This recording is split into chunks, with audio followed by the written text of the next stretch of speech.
O Apocalipse, o livro mais impressionante e radical da Bíblia.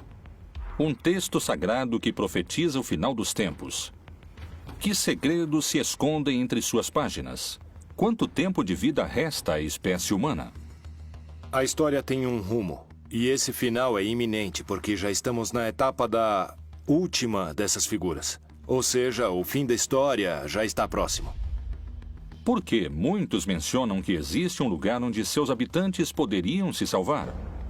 Segundo vários especialistas, dos 7 selos que compõem o Apocalipse, 5 já foram abertos, e agora o 6º está prestes a se abrir, o que trará a destruição de grande parte da população mundial. O caso está aí, mas há 7 selos. Quem nos dirá o que vai acontecer? E todos choram. Mateus está sugerindo a possibilidade de que não haja tanto medo no final dos tempos. Um grupo de cientistas detectou na natureza novos sinais que anunciariam um desastre natural com um poder destrutivo capaz de provocar a extinção da espécie humana. O mundo acaba para dar lugar a outro mundo novo.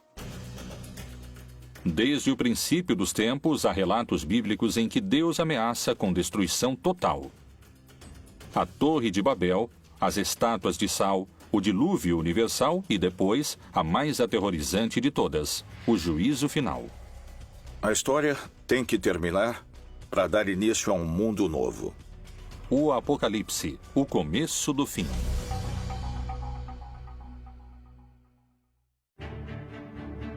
Ao longo da história, a ideia do fim do mundo provocou numerosas teorias. Algumas inspiraram esperança.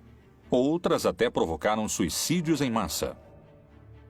Várias reavivaram o histórico enfrentamento entre a fé e a ciência. Mas, de modo geral, todas previram um final que nunca chegou. No entanto, hoje, vários cientistas e estudiosos da Bíblia consideram a possibilidade de que o fim do mundo esteja próximo.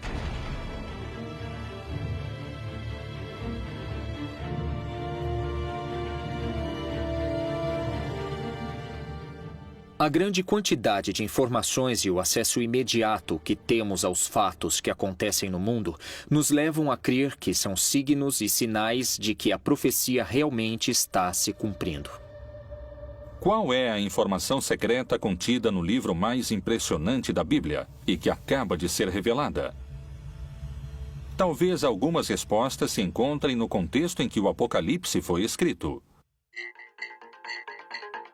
Palestina, ano 90. Pouco depois da morte de Jesus Cristo, os seguidores de sua mensagem cresciam em número no Império Romano. Mas, nessas terras, a ideia do Messias era sinônimo de rebelião política. O apóstolo João era uma figura-chave para os romanos. Ele descreve um império corrupto, assassino, perseguidor, que se opõe a essa verdade messiânica que eles interpretam. Então, ele vê esse mundo em estado de destruição. O livro do Apocalipse é uma fórmula literária em que, de alguma maneira, aqueles que o escreveram tentaram dar certa esperança às pessoas que estavam sofrendo uma perseguição. O autor do livro do Apocalipse se apresenta como um desterrado na ilha de Patmos e é geralmente identificado como o apóstolo João. O Império Romano concedeu a João um destino mais benévolo que ao resto dos seguidores de Cristo. Ele foi exilado na ilha de Patmos. Lá, ele teve as supostas revelações divinas que plasmou naquele que se tornaria o livro mais controvertido da Bíblia, o Apocalipse. O livro do Apocalipse foi escrito pela Igreja no último momento do Novo Testamento, por volta do ano 100, e significa a revelação. Através de visões proféticas, o livro parece prever a destruição do mundo de maneira progressiva até o retorno de Jesus, que regressará para julgar toda a humanidade e salvar os cristãos. A estrutura do texto é complexa. Contém etapas distintas, marcadas por 7 selos, 7 trombetas e 7 taças. A ideia da trombeta como aquilo que anuncia, a ideia da taça como aquilo que contém, que sustenta algo, que se derrama, a ideia dos selos como aquilo que, de algum modo, dá certificação. Os selos seriam acontecimentos que se deram de maneira constante ao longo de pelo menos 2000 anos. Existe a postura antiga, que considera que tudo anunciado no Apocalipse já aconteceu, e a postura futurista, que crê que está para acontecer. No entanto, creio que o Apocalipse é uma descrição de tudo que tem sucedido no que poderíamos chamar de período da igreja, ou seja, para os crentes, desde o momento em que Jesus parte até que ele retorne. Tudo isso é o Apocalipse. O fundamental é que existe um valor da história, um julgamento da história, e quem tem o livro nas mãos é precisamente o Senhor Jesus Cristo. É Ele quem pode julgar sobre o que ocorre na história. De diferentes maneiras fala-se de uma destruição paulatina do mundo e do ressurgimento do mundo em torno de um novo céu e de uma nova terra.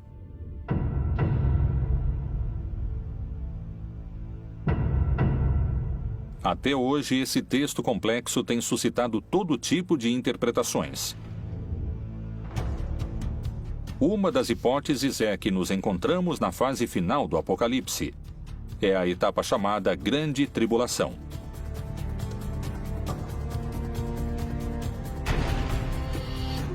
Esse período se caracteriza por um dado central: um personagem que chega depois de aberto o primeiro selo. Parei sobre a areia do mar, e vi subir do mar uma besta que tinha 7 cabeças e 10 chifres. O que o Apocalipse diz é que então vai haver uma batalha em que o vencedor final será Cristo. Ele vai vencer o anticristo, a besta. Esta besta representa todo o poder contrário ao cristianismo. O primeiro selo é um cavaleiro branco que representaria os falsos cristos que vão se deixar enganar quando renunciam ao verdadeiro rei, que é Jesus. O texto narra que a besta tem tanto poder que vencerá todos que tentem enfrentá-la. Mas quem representaria a figura da besta? E quando acabarem seu testemunho, a besta que sobe do abismo travará guerra contra eles, e os vencerá e os matará. Através da história, esse personagem foi mudando em suas diferentes interpretações. Hoje, o líder da Igreja Católica identifica o anticristo com uma figura que surpreendeu sua própria comunidade. O Papa disse que o anticristo é a corrupção, e disse, em algum sentido, que é adaptar, é uma adaptação da Bíblia. João, que fala do anticristo no Evangelho, diz que o anticristo é aquele que não crê em Cristo, que nega Jesus. E o que está na Bíblia, quando diz que o número da besta é 666 ou 666, é que são letras. Porque em nenhum idioma antigo, nem o grego, nem o hebraico, nem o latim, havia números. Existiam números, mas eram representados com letras. Estão indicando um nome. E em hebraico é César. Então, pode ser que represente o poder político que ataca a igreja.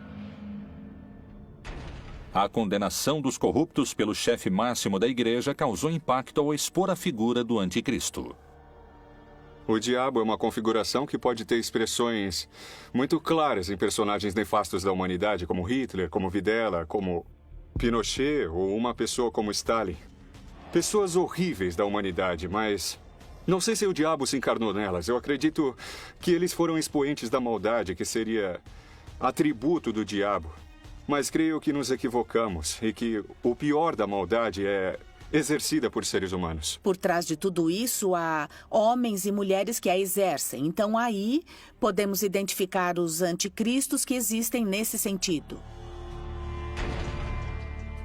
Segundo a tradição cristã, se acreditamos no anticristo na Terra, poderíamos afirmar que o primeiro selo já foi aberto.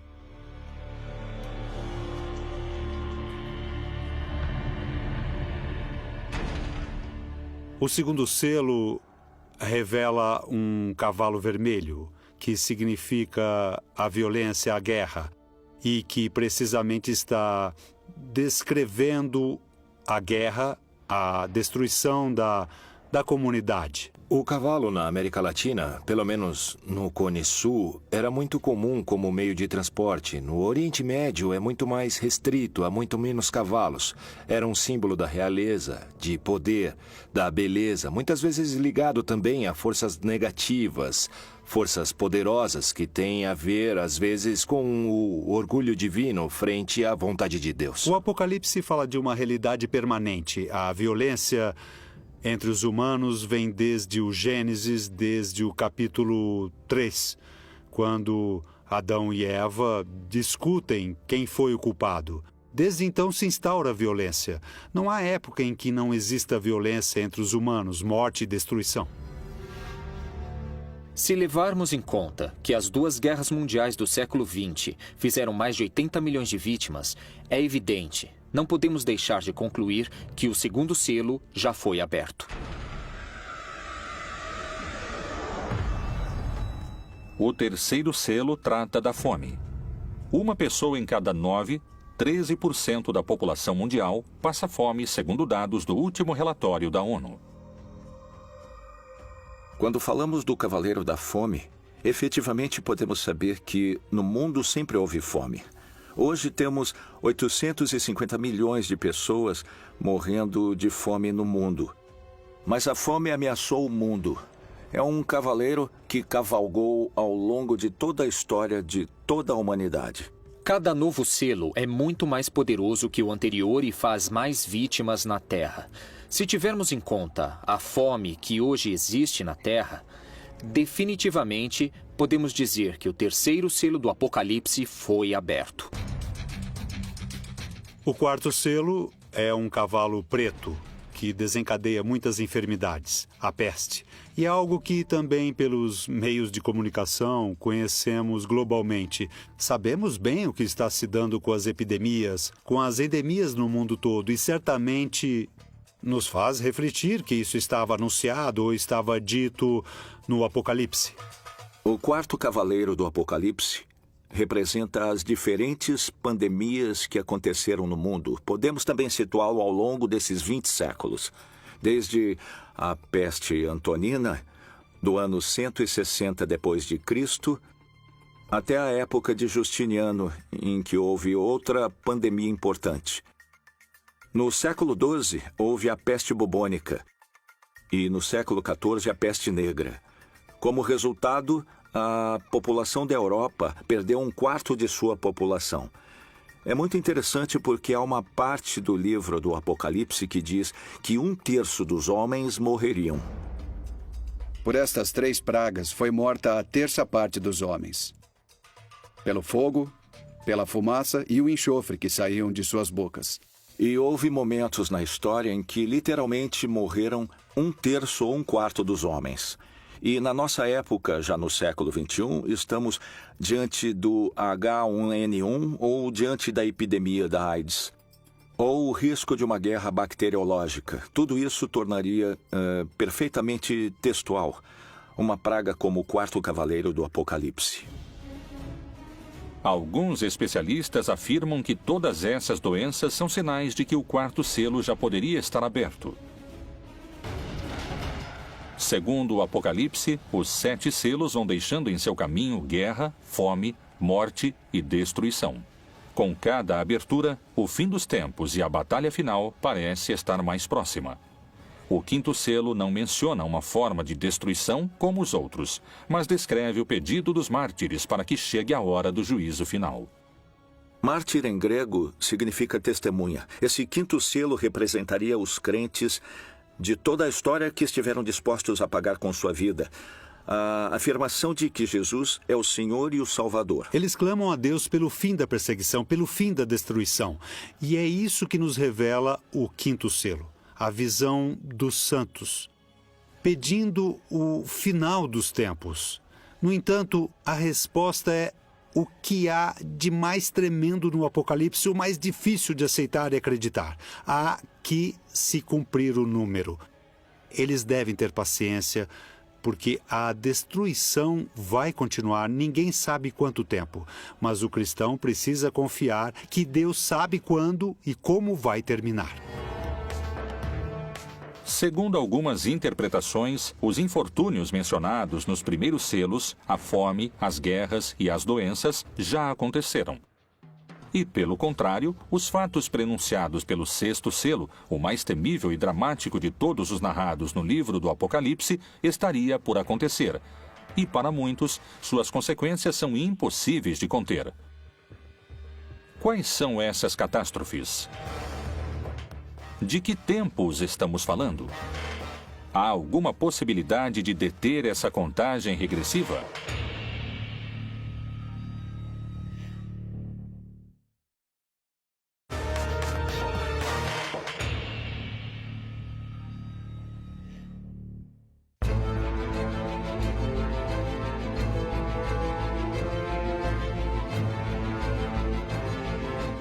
O Apocalipse, o livro mais misterioso da Bíblia.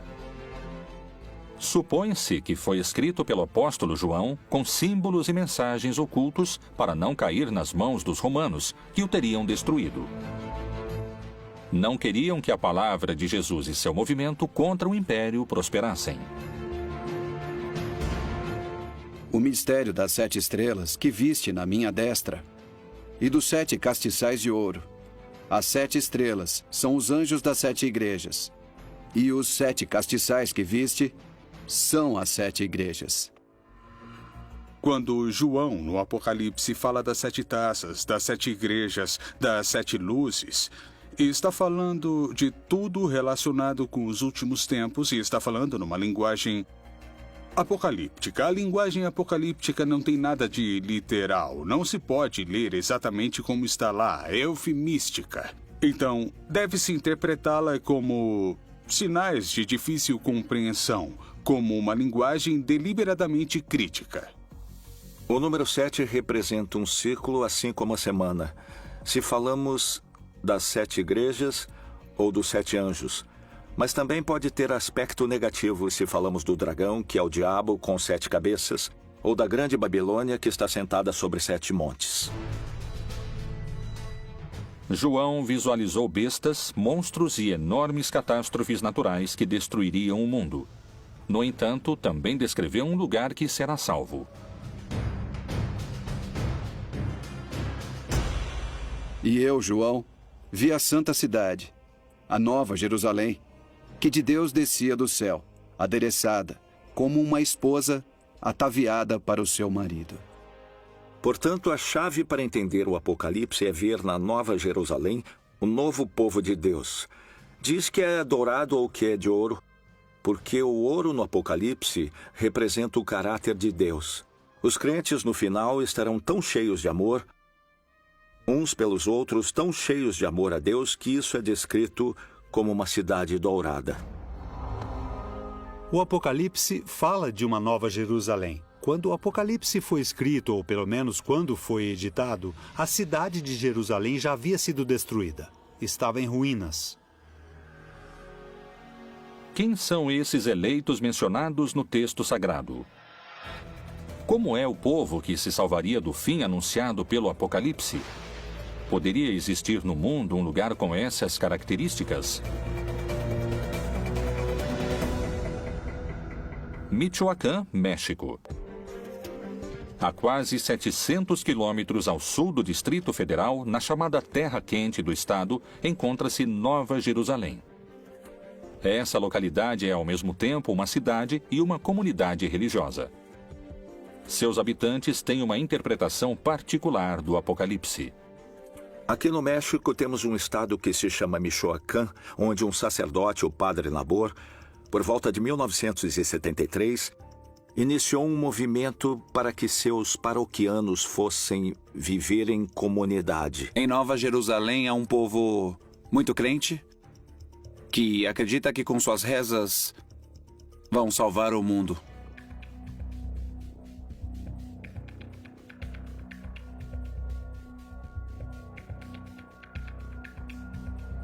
Nessa cidade nos disseram que o mundo vai acabar e que só vão se salvar aqueles que têm fé em Deus e os que rezam, os que se ajoelham e pagam o dízimo, os que se humilham, os que ficam de joelhos diante do tirano, que é o que sempre nos disseram.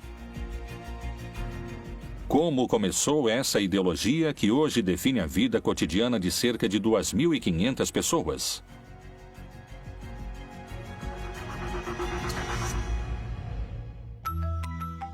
Em 1973, Gabina Santos, uma camponesa de Peruarã, trabalhava em um campo como todos os dias.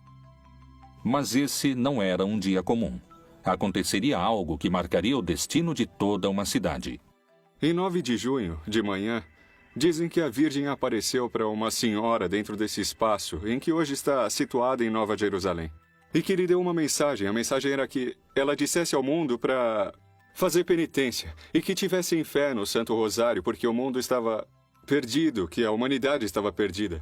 Até aquele momento. A construção da cidade aconteceu com a fé na aparição da Virgem. E depois começaram a vir, primeiramente, os habitantes vizinhos daqui. E nessas peregrinações, alguns resolveram morar aqui. A Virgem, quando pediu ou indicou como se formaria uma comunidade ou uma cidade, ela disse como queria a comunidade. Pediu que fizesse uma cidade, mas disse que queria um lugar pobre e simples, onde ela pudesse recolher acolher seus filhos que fossem vê-la. Queria pessoas simples, pessoas de coração puro, capazes de uma entrega limpa. E indicou que tinham que fazer um lugar diferente de qualquer outro para salvar o mundo. A primeira mensageira e o primeiro líder espiritual morreram há alguns anos. Assim, o dom de receber as supostas mensagens e a liderança dentro dessa comunidade coube a outras pessoas. Hoje, se supõe que uma mulher é a encarregada de se comunicar com a Virgem e existe um líder que determina os destinos da cidade. As regras são muito rígidas. Nós somos fiéis à Virgem do Rosário. Acreditamos nela, acreditamos na sua aparição, acreditamos na maior parte das mensagens que transmitiu do ano de 73 ao ano de 81. A devoção a ela se dá em primeiro lugar com o Rosário. Rezar o Rosário, levá-lo consigo, é dessa maneira que se dá essa devoção.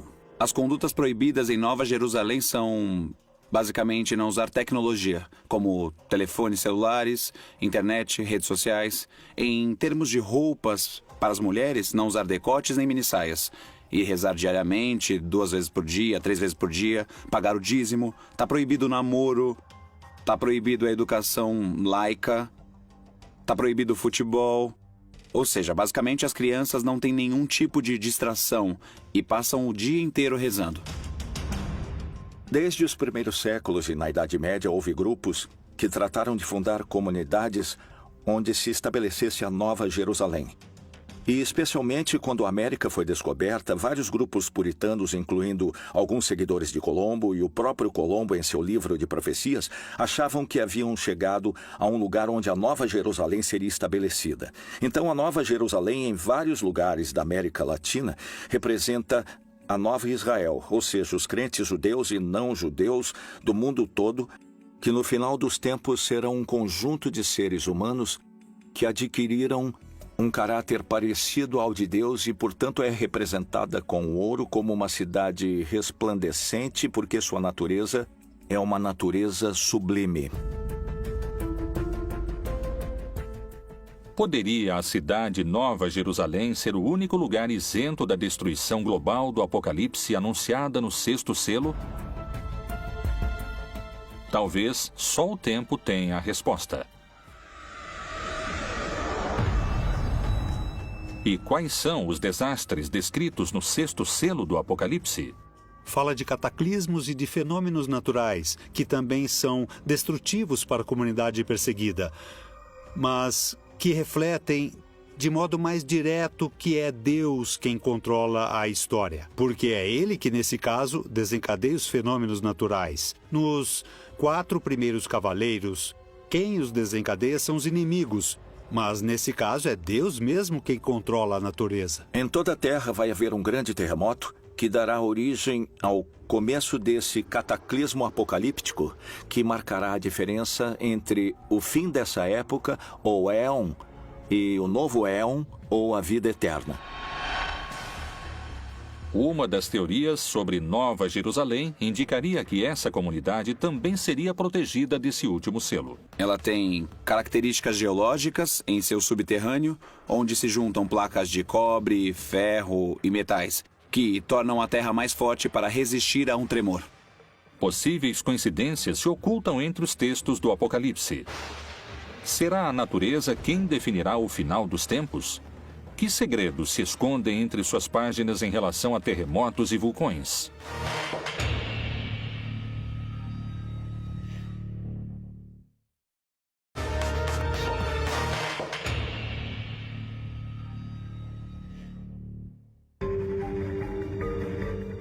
A interpretação de vários estudiosos da Bíblia sugere um cenário dramático na etapa mais destrutiva, que profetiza uma devastação planetária. O que é o Anel de Fogo? Por que alguns cientistas afirmam que nele poderia se desencadear uma destruição maciça e que coincide com a descrição do sexto selo? O significado do Anel de Fogo, que basicamente rodeia todas as costas pacíficas do Oceano Pacífico, é a colisão das placas. Nessas zonas de colisão de placas continentais e placas oceânicas ocorrem fenômenos vulcânicos e sísmicos. Isso coincide basicamente com o Cinturão de Fogo, o Anel de Fogo do Pacífico. De que modo estão mencionadas no livro do Apocalipse as consequências do sexto selo? Mas quanto aos covardes, aos incrédulos, aos abomináveis e aos homicidas, e aos que se prostituem, e aos feiticeiros, e aos idólatras, e a todos os mentirosos, a sua parte será no lago que arde com fogo e enxofre, o que é a segunda morte. Do ponto de vista geológico e astronômico, os fenômenos são, basicamente, a extinção do Sol. O Sol vai passar a ser um gigante vermelho, aumentará significativamente de volume e absorverá nesse crescimento tanto Mercúrio quanto Marte. A proximidade do Sol fará com que o planeta se aqueça muitíssimo e, nesse momento, desaparecerá a vida. E havendo aberto o sexto selo, olhei, e eis que houve um grande tremor de terra. Quando se abre o sexto selo do Apocalipse, ocorrem os terremotos. Aqui, a palavra é literal. Não existe outra definição, nem explicação, nem nenhum tipo de erro de tradução. O reaquecimento poderia estar simbolizado pelo fogo, mas parece que esse não é o único desastre natural possível. A mensagem da Virgem de Nova Jerusalém anuncia que o final também poderá chegar através de grandes terremotos. Qual é a visão dos cientistas? Tal como o Anel de Fogo, também existe um risco maior de terremotos na América Latina? Equador, 31 de janeiro de 1906, magnitude 8.8. Chile, 22 de maio de 1960, magnitude 9.5. Foi o terremoto mais violento de que se tem registro. 4.000 pessoas morreram e cerca de 2 milhões perderam seu lar. México, 19 de setembro de 1985, magnitude 8.1. Mortos, 20 mil. Haiti, 12 de janeiro de 2010, magnitude 8.0. 220 mil pessoas morreram. Os pontos do mundo com maior atividade sísmica são os que se encontram próximos de alguma falha, que é a união entre duas placas tectônicas. Toda a costa ocidental da América, não só da América Latina, mas também da América do Norte, que é parte do Cinturão de Fogo do Pacífico, tem atividade sísmica permanente, de graus baixos até graus altos, mas sempre está relacionada ao movimento das placas tectônicas, como é o caso também do vulcanismo. Porque se levantará nação contra nação e reino contra reino. E haverá terremotos em diversos lugares, e haverá fome e tribulações. Estas coisas são os princípios das dores. O aumento da grande quantidade de terremotos que vem acontecendo desde 2009 é um fenômeno que a ciência investiga e para o qual ainda não pôde dar uma verdadeira explicação. Os textos messiânicos ou apocalípticos podem ser lidos de várias formas, e sempre em cada geração há os que dizem que está para acontecer, porque isso faz alusão a Obama, faz alusão a Putin, faz alusão à crise econômica. E isso fala de tal guerra, ou seja, sempre houve pessoas que tentaram interpretar os textos e focalizá-los. Na seita do Mar Morto, há um tipo de literatura que se chama Pesher, que é a interpretação, por exemplo, do profeta Habacuque ou outros. E aí eles fazem isso, há um texto bíblico e eles agregam. Essa figura é tal pessoa que existe hoje, ou seja, querem ajustar o texto e adaptá-lo. Ou dizer, viu, isso explica o que está acontecendo hoje em dia. No início do século XX, começaram a surgir os primeiros sismógrafos e assim começamos a ter um registro mais exato da atividade sísmica até o presente, com melhores equipamentos e uma maior quantidade de equipamentos para registrar a atividade sísmica. E assim podemos verificar com maior precisão todos os sismos que ocorrem no planeta.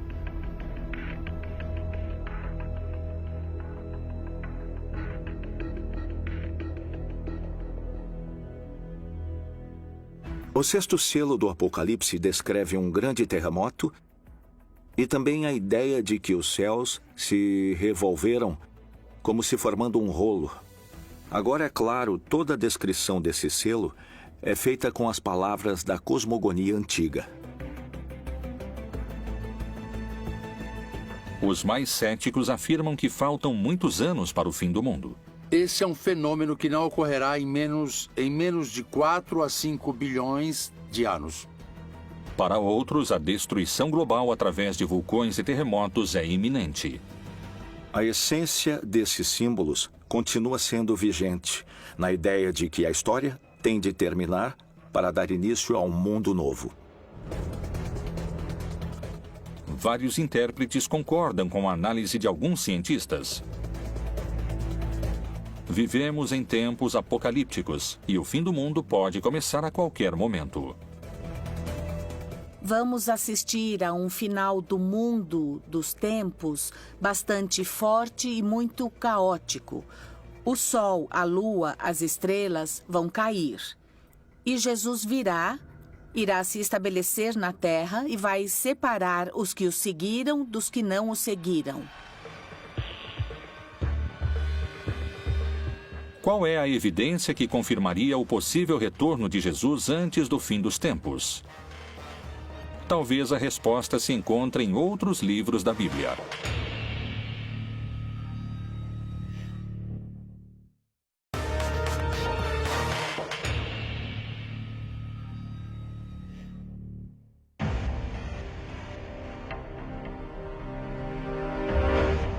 O Apocalipse é o livro mais antigo e controvertido da Bíblia.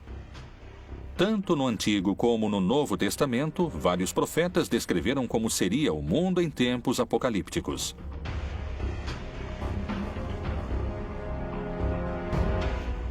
E este evangelho do reino será pregado em todo o mundo, em testemunho a todas as nações. E então virá o fim. No Evangelho de Mateus, nos capítulos 24 e 25, utiliza-se essa expressão literária para falar do final dos tempos, mas utilizando o personagem de Jesus. Mas o interessante do Apocalipse é que matam os que não creem, os que não seguem Jesus, os que não foram fiéis a Jesus. O povo cristão não deveria ter medo de ler o Apocalipse, porque é para aqueles que não foram fiéis a Jesus. Se eu fui fiel a Jesus, estarei do lado daqueles que irão se salvar.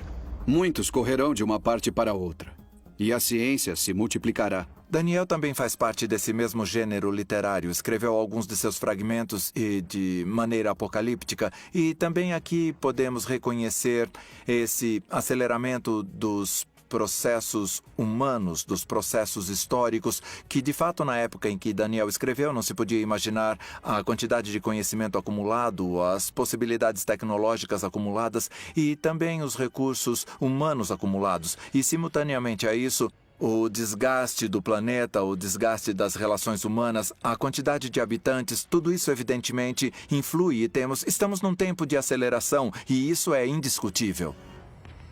A cada minuto somam-se cerca de 2.000 páginas ao conhecimento científico do homem, e uma pessoa precisaria de 5 anos para ler todo o material que é produzido a cada 24 horas. Temos carros que chegam a 350 km por hora e aviões que ultrapassam a velocidade do som. Um ritmo de vida incomparável ao que se levava há 2.000 anos. As visões no livro de Daniel estão entre os grandes mistérios apocalípticos.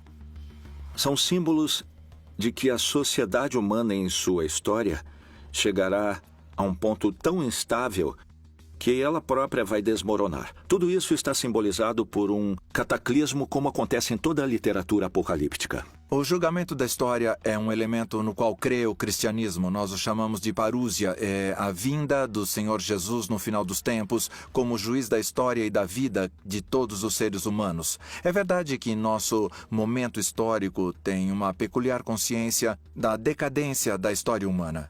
Entendemos o que é o fim do cosmo, também imaginado do ponto de vista físico. Podemos falar dessa expansão do universo que tende a um esfriamento global, não um aquecimento global do planeta, porém mais amplamente.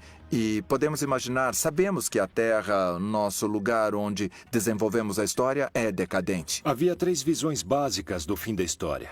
Uma visão que se chama utópica, que chegará ao fim dos tempos e o cordeiro viverá com o lobo, e a criança brincará com a serpente, e a destruição cessará, ou seja, uma visão idílica da paz universal. A outra visão é restaurativa. Então é uma ideia segundo a qual a época messiânica é a restauração do reino de Davi, ou seu equivalente. Ou seja, uma época em que Israel viverá em paz com seu próprio estado, um estado poderoso. A terceira visão é que é uma visão catastrófica. Crê que antes do final da história e da paz, haverá uma época terrível de guerras, de lutas, que tem um valor simbólico no mundo ocidental, o Armagedon, que usa como término da luta final. Mas em hebraico é Ar-Megido, o Monte Megido, um lugar que fica ao norte de Israel. Pode-se estar no meio do Armagedon e ver esse lugar, que é uma cidade que teve uma grande história na época bíblica, a cidade de Megido. Então, nessa visão, antes que venha o bem e a paz, haverá uma época terrível de sofrimento, de guerra, de lutas. Além da referência precisa no 6º selo, há outra citação bíblica que menciona luas de sangue como um sinal do fim. O sol se converterá em trevas e a lua em sangue, antes de chegar o grande e glorioso dia do Senhor. Lucas, no livro dos Atos dos Apóstolos, fala de uma lua vermelha. No entanto, se refere ao Antigo Testamento, algo que está anunciado no Antigo Testamento. Pois em muitos livros do Antigo Testamento fala-se do fim, sobretudo da vingança de Deus ou do dia de Yahvé, em termos apocalípticos. E esse gênero literário utiliza imagens cósmicas tremendistas. Sem dúvida, cria uma imagem que havia no Antigo Testamento para simbolizar algo catastrófico, uma intervenção de Deus especial. Alguns se baseiam em dados científicos. Outros na fé e em sua própria interpretação desses textos sagrados. Muitos afirmam que estamos a caminho de abrir o 7º selo e que começou a contagem regressiva. O que ninguém sabe é se o mundo acabará em milhares de anos ou em poucos minutos.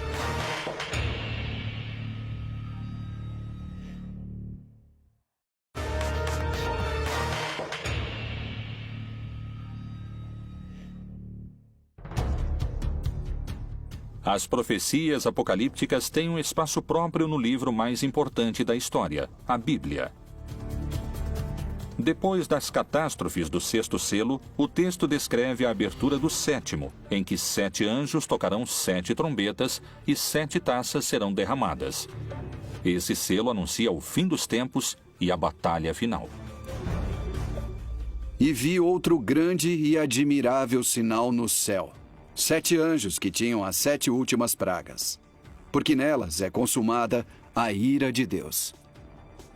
Na verdade, o sétimo selo supõe o fim da história, o fim das perseguições, o triunfo dos eleitos, a derrota dos malvados, da besta, do dragão, etc.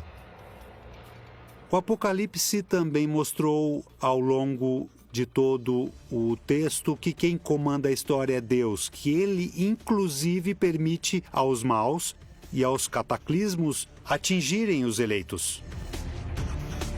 E, finalmente, o sétimo selo revela o triunfo divino, a instauração do reino de Deus no mundo. O dia final será precedido de uma batalha entre um anticristo e Deus, ou o bem.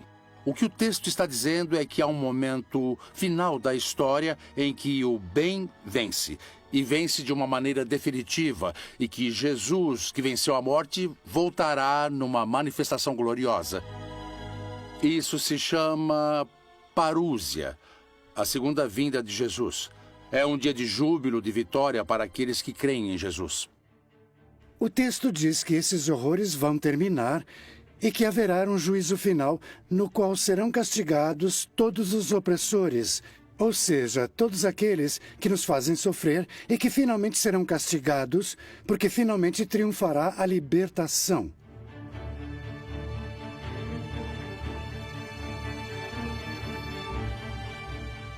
É uma mensagem de esperança. Mais tarde, a igreja transmitiu isso como se fosse uma revelação sobre o que vai acontecer depois da morte. Que haverá um juízo final sobre todos, ok? Então isso já é uma interpretação feita pela igreja que faz parte do seu projeto de dominação. O Apocalipse não é um livro histórico.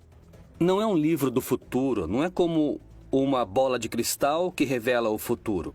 É um gênero literário, escrito no gênero literário judaico-apocalíptico. A atmosfera se torna de terror quando o Apocalipse é citado hoje. Não é sobre o futuro. Quem escreveu o livro não estava pensando no fim do mundo, nem no futuro. Estava pensando no presente. Existiria o povo eleito que poderia se salvar do fim do mundo? Seria possível minimizar as consequências das catástrofes naturais?